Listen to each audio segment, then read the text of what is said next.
Hello, welcome to Collaborate to Win's Thursday Live. Today I'm going to be telling you about Made in America. So that is why I have my red, white, and blue on today. I was looking for my little flag that I put out in the yard, but I couldn't find it. So the red, white, and blue outfit has been worn for the occasion. So welcome to our Thursday Lives. We do this every Thursday at 1 o'clock to share product knowledge with you because I want my fellow interior designers to feel confident when they spec things, to know where to start, to save yourself some time and energy. If you've got a budget of this, then go to that company versus this company, and so on and so forth. So every Thursday, we're going to come to you and share some product knowledge. So I wanted to also offer a special thing that we just started. It's brand new and it's completely free. So I created a good, better, and best list that is 100% free for you. All you have to do is go to our website, which is www.collaboratetowin.com, and it has the hyphens, so you got to put the little hyphens in between the words. So if you go there, a little pop-up will come up, and you just put your name and your email address, and we will get you that free, and I'll give you a little preview, good, better, best list. Ooh, yeah, you know you want this. It's pretty cool. So this is a list of all of like the top companies, the most popular ones, and where they rank in the good, better, best world.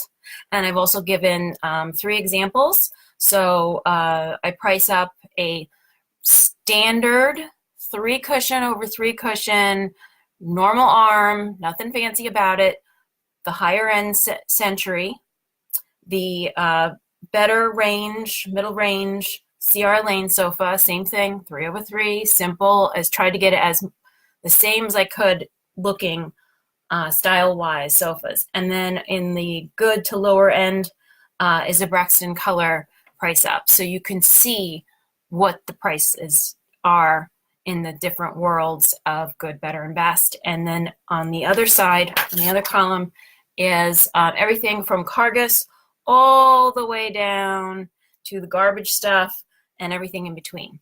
So this is a quick glance for you to kind of just take a look and see where is this company lining up next to this company, and so on and so forth. So this is a free tool for you that I created, and you can receive that just by going to our website at collaboratetowin.com, and don't forget the hyphens.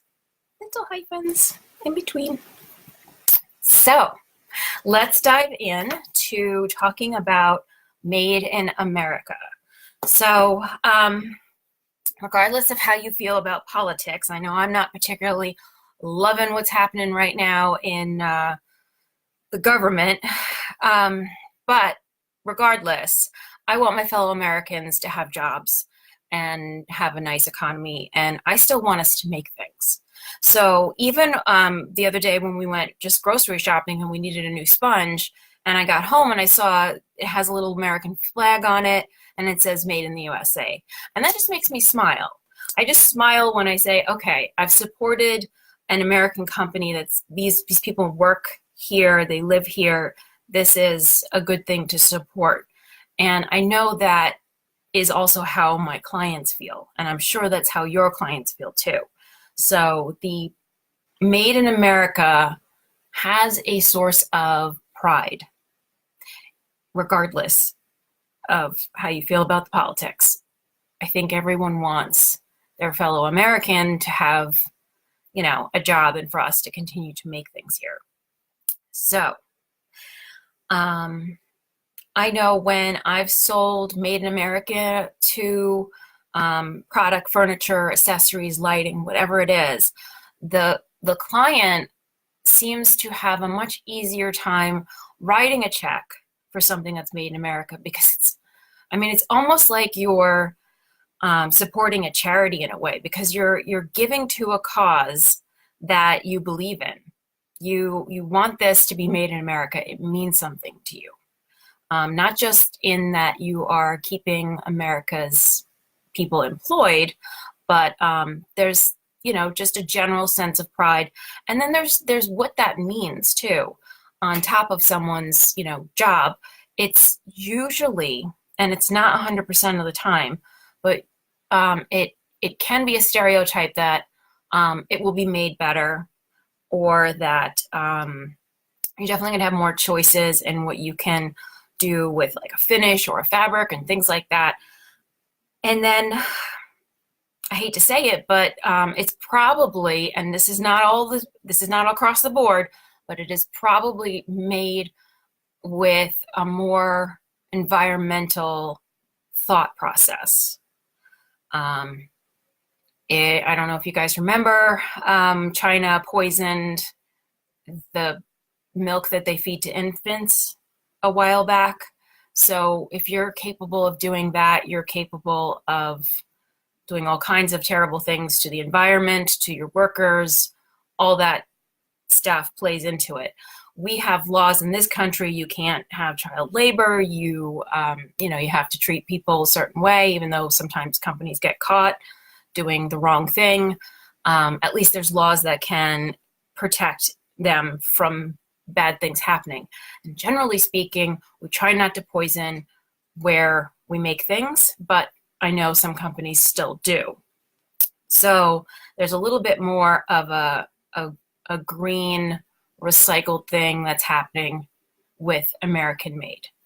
And in trying to come up with a good source of knowledge for everyone, I do a little research before I come on. So in my research, I found it was sad because there aren't that many companies making anything in America anymore. A lot of things have been shipped overseas. And I will go more into depth over the good, the bad, and the whatever. So when I was doing my research, there were a few surprises. There were some, pretty much most of the companies that I found like very quickly, like I was able to rattle it off just from my memory, were either Amish or Mennonite. And so, okay, we know that those are good companies and they tend not to like overcharge. But if that's not the look you're going for, even though they are getting more progressive in the finishes and everything else that they offer, it's harder to find. So here's a few of the companies that you may know. Zimmerman Chair, Gat Creek, Alden Parks, Century for the most part. There's a couple of Century lines that are overseas. I think Monarch is one of them, and they have another one. I can't remember the name, but mostly everything Century. Lortz, Creative Metal and Wood, Abner Henry, Simply Amish, Art Classics, Curie and Company. Mostly some of their little bits and pieces will come from overseas, and that's happening more and more, but we'll get into that in a little bit. Design Master, Lillian Alexander, and this one surprised me. Vanguard. Vanguard is all made in America. I really thought their case goods must be made overseas, but that's not what their website says. And I was also really impressed with their About page. So after we're done live, go check out their website and their About story, because I think it really does help to sell that product when you know the company's story. So they are part of the Sustainable Furniture Council, and they use a lot of recycled materials, and they also recycle materials as well. And actually, I was at Zimmerman Chair this past summer, and I got to see the factory and how they make everything. And it was really neat because they have some green initiatives as well. And they will chop up all the little bits and pieces of extra wood that, you know, the chair seat got cut out of, and all those other little bits and pieces that would normally be scrap wood. They chop them up even smaller, and then it goes down a conveyor belt and it gets fed into this machine that makes it sawdust. And then that sawdust creates wood pellets for wood pellet stove, and I happen to have a wood pellet stove in my house, so it was kind of neat to see that that sawdust is going to get recycled and become something that I could burn in my house. So that's pretty cool, and that's one of the advantages when you buy something not just in America, but also kind of local to you, because the Zimmerman chair is in Pennsylvania and I'm in New Jersey. So it's very possible that that sawdust is burning right now in my stove. So that's kind of fun. A couple other companies that I came up with for Made in America is CMI Furniture and Xenex. So that was my list. And then I was surprised by one that wasn't on the list that I think is, you know, a little higher price point. And so I just start to assume that they're made in America because they're a little bit higher. Old Biscayne. I was very surprised that Old Biscayne doesn't have a made in America. And that's one thing. When something is made in America, they put that sign up, made in America. It's usually right on the homepage, so there's no question because that is a selling point. I mean, so much so that I think you could niche into made in America, because there's definitely people who niche into green and vegan and, you know, feng shui and all these other niches, right? So if you wanted to just focus on people who make things in America, I bet you would get clients that only want to buy made in America, and then you could hone down the list of vendors that you could offer and say, I'm only offering these because I know they're made in America. Another thing to note is most upholstery companies are made in America because it's very hard to ship an entire sofa. It's a big, heavy, bulky thing. That's not to say that there aren't sofa companies that do ship, like Four Hands, that's completely made overseas. That's why there are no options. You get it in this color or this color. It's that leather or that fabric, done, period, end of story. It comes in this finish, that is it. Because it is made there and it needs to break down into little boxes and get shipped overseas. So, you know, I could rattle off all the upholstery companies, but pretty much anything where you have choices, it's made in America. So that is the big list. Now, however, one of my favorite companies is C.R. Lane, and they had a chair that they introduced that was a metal frame, and that frame they were sourcing from somewhere overseas, and I think it might have been China, because as soon as the tariff thing started to happen, they said, you know what, let's just discontinue that chair. So when I was working at Ethan Allen, their whole, I mean, remember their whole thing was that Williamsburg, made in America, everything's made in America, and it was like plastered all over the store. And this was, God, at least 10 years ago.